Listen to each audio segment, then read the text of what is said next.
giovedì, ieri la morte, addio a Carla Gatto, la nonna di Giulia Cecchettin, nuovo lutto per la famiglia della studentessa uccisa da Filippo Turetta, il messaggio del figlio Gino, ciao mamma, salutami Giulia, il cordoglio della comunità di Vigonovo. Sempre al fianco di Gino, durante il processo, a Giulia aveva dedicato un libro, il giorno della sentenza di ergastolo, a Turetta disse ai nostri microfoni, il nostro dolore ce lo porteremo fino alla tomba, martedì i funerali. L'ennesima truffa online coinvolge l'INPS con un'email in cui si invita a riscuotere un rimborso, comunicando dati personali e bancari per i malviventi, poi che i malviventi usano per derubare i destinatari. Il giorno dopo la chiusura delle indagini e la conferma dell'ipotesi di corruzione, il sindaco di Venezia al contrattacco, accuse ingiuste e infamanti, non mi arrendo, l'opposizione in coro si dimetta. Militanti del centro sociale Pedro di Padova assaltano il banchetto di Casa Pound in Prato della Valle, rovesciando e prendendo a pugni gli esponenti dell'estrema destra all'intervento della polizia. A Venezia è il primo giorno di carnevale, tra zone rosse e la task force in campo per l'allerta terrorismo, il centro storico invaso pacificamente dalle maschere dopo il preludio di ieri sera. La storia della giovane nutrizionista castellana Valentina Alberton, l'anno scorso la diagnosi di tumore, oggi festeggia la guarigione, studierò per aiutare le persone nei loro percorsi di cura. Buonasera, ben trovati. Eccoci con l'edizione del Veneto dei nostri telegiornali e iniziamo dalla notizia della morte all'età di 76 anni di Carla Gatto, la nonna di Giulia Cecchettin, diventata a sua volta un simbolo della lotta contro i femminicidi accanto al figlio Gino. Gino che l'ha ricordata sui social, ciao mamma, ora salutami Giulia.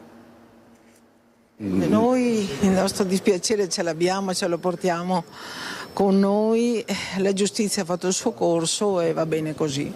È difficile dirsi soddisfatti di una sentenza, soprattutto di questo. Per noi è possibile. Per noi abbiamo il dolore e ce lo portiamo alla tomba. Senta, signora Carla, anche questa mattina vi siete trovati davanti Filippo Turetta. Lei che cosa ha provato? Niente. La Corte d'Assise di Venezia aveva appena pronunciato la sentenza dell'ergastolo per Filippo Turetta e Carla Gatto così parlava ai nostri microfoni. Era il 3 dicembre scorso e ancora una volta la nonna di Giulia Cecchettin dimostrava forza ed equilibrio. A suo modo e senza volerlo, la 76enne era diventata un simbolo della lotta ai femminicidi, sempre a fianco dei nipoti, sempre accanto soprattutto al figlio Gino, una colonna portante nei giorni angoscianti della scomparsa e del ritrovamento di Giulia, così come nei momenti convulsi di quello che è stato un processo lampo che l'ha messa davanti al killer della sua amata nipote. Era una ragazza speciale e forse non ci si aspetta che alle ragazze speciali accadano queste cose.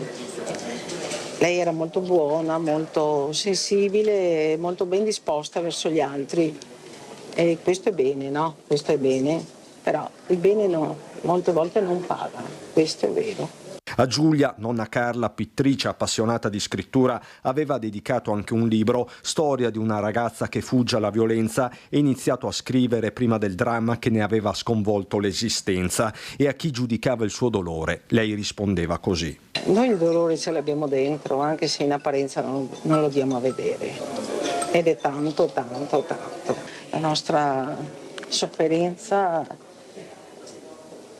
la mascheriamo magari perché bisogna vivere, ma per il resto insomma cioè come. Originaria di San Martino di Venezia, Carla Gatto viveva a Beverare, in provincia di Rovigo. Il malore giovedì 13 e il trasporto d'urgenza a Verona. Forza mamma, non mollare, aveva scritto Gino sui social, postando il testo della canzone di Simone Cristicchi, Quando sarai piccola. Poi il precipitare degli eventi e la morte. Sei in buona compagnia, salutami Monica, Giulia e papà. Ciao mamma, lo struggente addio sempre di Gino, quel figlio che Carla diceva le somigliasse nel profondo. Ci assomigliamo un pochino e abbiamo un po' lo stesso carattere e voglio dare anche la forza, quella che ho io, quel po' di forza che ho io, non aveva anche a lui, perché poverino veramente è stato macinato da questa vita, scusate dell'epiteto che non è quello giusto, ma è stato veramente trattato male dalla vita, ecco. E l'ultimo saluto a Carla Gatto è stato fissato per martedì prossimo alle 15:30 nella chiesa di Beverare, frazione di San Martino di Venezia, dove viveva, avete sentito. Grande il dolore per la sua morte anche nel paese di Vigonovo, dove vive la famiglia Cecchettin. Tra i primi a inviare un messaggio a Gino è stato il sindaco del paese. Una comunità di famiglie che a Gino Cecchettin e ai suoi figli si è stretta forte dal novembre 2023, quella di Vigonovo, che aveva adottato anche la sua solare mamma, la nonna di Giulia, Carla Gatto. La notizia della sua scomparsa è arrivata come un fulmine a ciel sereno in paese. La villetta bianca con i fiocchi rossi è chiusa e silenziosa. Chi passa rivolge un pensiero e una preghiera. La vita è questa, non lo possiamo mai sapere cosa ci succederà. Un po' sfortunato quest'uomo, purtroppo capita a tutti. Sfortunata certamente, specialmente da parte di Gino. Una bella persona Gino. Sì. Gentile. Sempre senza sbilanciarsi in politica oppure anche con la giustizia. A Gino Cecchettin, ai due figli e al fratello di quest'ultimo si stringe anche il cognato, lo zio materno di Giulia, Andrea Camerotto, che non rilascia dichiarazioni al microfono ma ci racconta l'ultimo incontro a Natale. Si sentiva stanca la signora Carla. Mamma e nonna aveva vissuto a fianco del figlio un dramma e un dolore indescrivibili. Mamma e nonna Carla era molto amata anche nel paese dove il figlio viveva. Ci troviamo ad esprimere in questo momento di dolore le nostre condoglianze, la nostra solidarietà a Gino e alla famiglia Cecchettin per la perdita della mamma, della nonna Carla. È una persona che abbiamo imparato a conoscere con tutta la sua forza e auguriamo proprio a Gino e alla sua famiglia di poter contare sull'esempio e sulla forza di Carla per superare questo momento di lutto e di dolore. Cambiamo pagina e parliamo dell'ennesima truffa online, questa volta coinvolta l'INPS, con un'email in cui si invita a riscuotere un rimborso comunicando dati personali e bancari che i malviventi, evidentemente che nulla hanno a che fare con l'INPS, usano poi per derubare i destinatari del messaggio. L'istituto non scrive messaggi di questo tipo e non lo fa mai per chiedere coordinate bancarie, tantomeno codici di accesso. Se si ricevono delle comunicazioni da parte dell'istituto e in qualche modo possono sembrare verosimili, c'è la sede, si va in sede e si verifica il contenuto con un operatore della sede o tramite contact center. False email dell'INPS indirizzate ai ignari cittadini, il più delle volte pensionati, che promettendo un rimborso di 715 euro su tasse o contributi versati nel 2022 induce i malcapitati a inserire dati personali e bancari. In diretta su Antena 3 il direttore generale vicario dell'INPS, Antonio Pone, commenta la nuova truffa online che si serve proprio del logo dell'Istituto di Previdenza, di cui si stanno moltiplicando le segnalazioni in Veneto e per la quale Confartigianato ha diffuso in queste ore una nota per mettere in guardia associati e non dall'ennesimo raggiro. Intanto si vede subito, ma ovviamente non lo può cogliere il cittadino comune, che utilizzano un logo e dei caratteri che non sono corrispondenti a quelli dell'istituto. E poi quando si fanno questo tipo di comunicazioni si cerca sempre di portare il cittadino a condividere le informazioni relative al proprio conto corrente e in particolare i codici di accesso. Quindi la cautela che si raccomanda in questi casi è di avere molta prudenza. L'INPS non è il solo ente di cui viene usato in maniera fraudolenta il nome per truffare e derubare i cittadini. Di certo è uno dei più sfruttati dai malintenzionati, trattando per la natura stessa del servizio che eroga dati sensibili della popolazione, tanto da avere nel proprio portale istituzionale una pagina dedicata in maniera specifica a questo fenomeno. C'è un espandersi di questo tipo di fenomeni, l'istituto riceve via via le segnalazioni e le gira la polizia postale, con cui c'è un rapporto di collaborazione consolidato. Sono comunicazioni che non hanno nessun tipo di collegamento con l'istituto e che sono solo finalizzate ad avere i vostri dati bancari. A Venezia ora per l'inchiesta Palude, perché il giorno dopo la chiusura delle indagini e la conferma dell'ipotesi di corruzione il sindaco di Venezia va al contrattacco, accuse ingiuste e infamanti, dice Brugnaro. Non mi arrendo, ma l'opposizione ne chiede ancora le dimissioni. Io non ho fatto niente, insisto su questo, sono innocente, pensa cosa sono, auguro a tutti, davvero a tutti, anche i peggiori, che non vi trovate in questa situazione, che non vi troviate mai. Il giorno dopo la chiusura delle indagini e la conferma dell'ipotesi di corruzione, il sindaco di Venezia al contrattacco, accuse ingiuste e infamanti. Non mi arrendo, sono innocente, ve lo giuro, dice, specificando altresì: martedì finalmente vedrò quali sono le prove che portano a queste accuse. Lo giuro, cioè, che io è più sul cuore, è un dolore talmente grande che faccio fatica, è che sono forte nella mia fiducia, nella mia fede, io sono davvero fiducioso sulla magistratura. Ma l'opposizione in coro si riunisce al grido di dimissioni. Andrea Martella, segretario del Partito Democratico Veneto, in attesa di capire quale sarà l'iter giudiziario, ribadisce come Venezia non possa permettersi un'amministrazione il cui vertice sarà inevitabilmente concentrato sulla propria difesa legale anziché sulle reali esigenze della città. I cittadini meritano trasparenza, responsabilità e un governo pienamente dedicato al bene comune, così testualmente nella nota inviata alla nostra redazione. Luana Zanella, veneziana, capogruppo di Alleanza Verdi Sinistra alla Camera, chiede il sindaco Brugnaro faccia un passo indietro, lasci la sua carica, non può proseguire, dice, mentre pendono accuse di corruzione. Michele Boato, consigliere di Alleanza Bene Comune, dal presidio ai piedi del municipio di Mestre, incalza. Siamo qui perché ricordiamo a Brugnaro che deve dare le dimissioni, che non possiamo avere un comune, un'amministrazione non solo indagata ma a questo punto rinviata a giudizio, quindi vuol dire che i giudici per 6 mesi, anzi 8 mesi ultimamente, ma anche prima, hanno valutato tutte le prove. Tragedia sulle nevi in Val Salat-Issa, Chies dal Pago, a perdere la vita il 69enne Franco Zanon, stroncato da un malore. A chiamare i soccorsi un altro sciatore che stava salendo assieme a 3 amici, perché la vittima, che faceva parte di un altro gruppo, si era all'improvviso accasciata sulla neve, e mentre veniva lanciato l'allarme è iniziato il massaggio cardiaco con le persone intervenute subito, affiancato da un soccorritore dell'Alpago casualmente sul posto. Nella valle è arrivato l'elicottero di Treviso Emergenza, ma i sanitari hanno solo potuto constatare il decesso dello sci alpinista. E si sono vissuti attimi di paura poco prima di mezzogiorno a Padova, in Prato della Valle, l'assalto al banchetto dei militanti di Casa Pound da parte degli aderenti del centro sociale Pedro. Sono le 11.39. In Prato della Valle, il tradizionale mercato del sabato, davanti al foro boario autorizzato dalla questura, un presidio statico con banchetto con la presenza di alcuni attivisti del movimento di estrema destra Casa Pound. Abbiamo visto una nuvola di ragazzi giovani, mi pare l'età dei 20-25, l'età ti vedi ragazzi giovani, erano ventina che arrivavano da quella direzione lì. Dal momento subito noi non abbiamo capito che forse hanno intenzionato di gradire i signori che erano qua, diciamo, col suo gazebo. Abbiamo pensato magari simbolo di amicizia, magari non so se stanno parlando fra di loro o magari facevano così normale.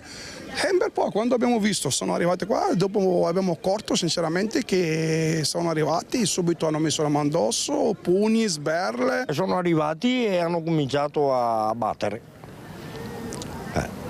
Tutto là. Tante botte. Tante botte. Le sedie nella schiena. Dopo il blitz gli aggressori fuggono. A terra restano alcuni militanti di Casa Pound, feriti saranno portati in pronto soccorso. In Prato della Valle arrivano le volanti della polizia che blocca nelle strade vicine i 20 partecipanti all'azione, accompagnati in questura dove è al vaglio la loro posizione. Sull'asfalto della piazza più grande della città restano ancora alcuni pezzi di plastica del banchetto e la grande paura. Mi dispiace, quello che abbiamo visto sinceramente, non so altro. Certo che di sabato, poco prima di mezzogiorno, il Prato della Valle è pieno di gente. Sì, è stata una cosa veramente molto... siamo rimasti tutti scioccati. perché non possiamo mai arrivare a quel livello lì, insomma. Ci sono delle indagini in corso per chiarire i fatti. Di certo non è mai mancata e non mancherà mai la mia ferma condanna per ogni fatto di violenza, fa subito sapere Sergio Giordani, sindaco di Padova, che aggiunge alla sua nota: è indispensabile che la vivacità civica della città si svolga sempre nelle modalità democratiche e non violente, dove per tutti ci sono come bussola irrinunciabile i valori costituzionali. Ferma la condanna del sottosegretario alla giustizia Andrea Ostellari, che chiede la chiusura di centri sociali abusivi. Io mi batterò sempre affinché ognuno possa esprimere liberamente la propria idea nel rispetto delle regole democratiche. No alla violenza, no alle intimidazioni. I centri sociali occupati abusivamente vanno sgomberati e chiusi. Di nuovo a Venezia adesso, perché quello che ha preso il via è un carnevale blindato. Tra allerta terrorismo e zone rosse, il Carnevale 2025 di Venezia, con visitatori provenienti da 140 paesi di tutto il mondo, prende il via in una città dal centro storico blindatissimo e all'insegna dell'intensificazione della vigilanza e dei controlli straordinari interforze, con pattugliamenti costanti e continui H24, specie nell'area marciana. La decisione dopo l'attentato delle scorse ore a Monaco di Baviera, con il tragico bilancio di un morto e almeno 30 feriti, tra cui alcuni molto gravi, tra questi anche bambini. Allora il prefetto Darco Pellos ha deciso di rafforzare le misure di sicurezza che vedono una Venezia presidiata interforze. Tra i sorvegliati speciali, in particolare la Basilica di San Marco, Palazzo Ducale, le Procuratie Vecchie e gli altri monumenti e musei presenti nel e con il cuore della città, Piazza San Marco. L'attività di prevenzione attuata sotto il coordinamento tecnico operativo della Questura vede l'impiego del personale della Polizia di Stato, dell'Arma dei Carabinieri, con l'arrivo nelle scorse settimane di 56 nuovi uomini dell'Arma, della Guardia di Finanza, i Lagunari e della Polizia Locale di Venezia, coadiuvato dagli equipaggi del Reparto Prevenzione Crimini, che effettua un attento controllo anche con pattugliamenti appiedati in Borghese. 1 milione le presenze registrate nella passata edizione del Carnevale 2024, in una città che attrae ogni giorno 170.000 persone e che per questa kermesse, con i suoi 18 giorni di festeggiamenti previsti, cioè fino al prossimo 4 marzo, i conti sulla sicurezza sono presto fatti. Ecco infine che contro assembramenti e fiumi di gente la Polizia Locale di Venezia, sotto la direzione dell'ordinanza del sindaco, nelle zone rosse prevederà anche eventuali chiusure agli ingressi con barriere o sbarramenti per delimitare le zone interessate. O di renderle da un punto di vista pedonale, diciamo così, a senso unico, soprattutto lungo i ponti, questo nelle giornate clou del Carnevale. E andiamo a sentire invece le voci delle prime maschere arrivate da tutto il mondo in questo sabato di Carnevale. L'apertura ufficiale della festa in questo primo sabato di Carnevale. La zia Domenica che però parla italiano. You speak also in Italian, aren't you? Sì, parlo italiano. Piazza San Marco saluta le migliaia e migliaia di maschere giunte da ogni parte del mondo. Hello, good morning. Good morning. Where do you come from? Japan. Japan. Ohayo gozaimasu. Ohayo gozaimasu. Lo spettacolo si apre sotto il nome del veneziano Giacomo Casanova, avventuriero, poeta e scrittore, cui è dedicata questa Kermesse 2025 in occasione dei 300 anni dalla sua nascita. Semplicemente un nobile veneziano del Settecento, ecco. Quindi non è scappato dalle prigioni? No, non ancora. Poi in giornata vedremo, però non ancora. Lei è rimasta sedotta dal suo fascino? Sì. In una Venezia radiosa e solare, dalle cui acque è giunto pure il dio di tutti i mari, Nettuno. Un pochino di calma ci vuole. Così il Mose non si alza. Esatto, tutto risparmiato, no? Ed è sotto il segno dell'acqua che va in scena il monito all'insegna della sostenibilità. Esatto, per salvare questo pianeta che nessuno se ne occupa. Rappresentiamo lo scioglimento dei ghiacciai e il contestuale peggioramento della situazione di vita per gli orsi e tutta la fauna che esiste nell'Artico. Cosa vi aspettate da questo carnevale veneziano? Tante maschere e divertimento, basta. A Carnevale a farla da padrone fantasia, umorismo e risate, anche se talvolta tristemente amare. L'uomo ragno c'ha le ragnatele, solo che questo è un uomo ragno in sovrappeso e un po' pigro. E poi c'è Letizia, la zia d'America da Santa Barbara, ha cucito i vestiti per le dame di tutta la famiglia, dando appuntamento a nipoti, sorelle, cugine, giunte pure da Cuba, qui a Venezia, un evento nell'evento. E siamo riusciti a mettere insieme questo gruppo. Prima volta nella nostra vita. Ciao. Adesso vi raccontiamo una storia di tutt'altro genere, quella di una giovane nutrizionista castellana, Valentina Alberton. L'anno scorso la diagnosi di tumore, oggi festeggia la guarigione.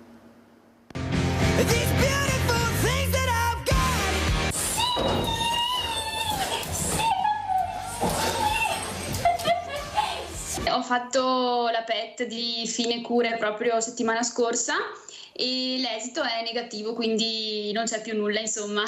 Una stanchezza insolita a cui lei, sana e sportiva, nutrizionista e amante della natura, non era abituata.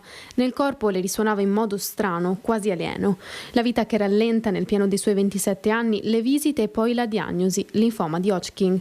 L'abitudine a condividere parte della sua vita nei social ha avuto in questi mesi una finalità ben diversa.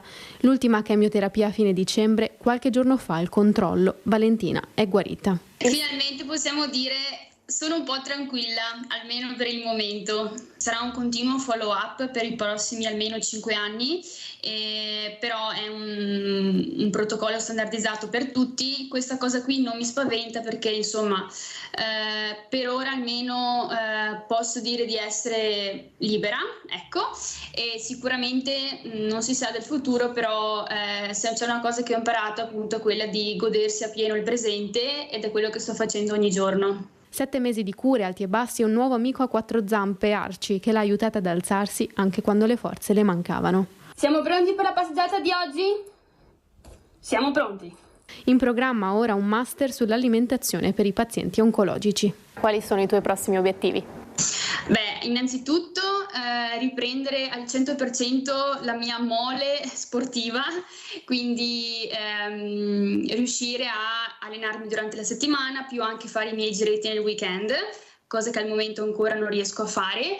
E poi soprattutto in ambito appunto lavorativo riuscire a realizzarmi da questo punto di vista e dato il problema che ho passato e che ho vissuto in prima persona farne appunto un modo per aiutare gli altri, ecco. Finiamo con questa buona notizia, è tutto, tra poco come sempre le previsioni del tempo, poi l'edizione di Venezia, vi auguro una buona serata, arrivederci.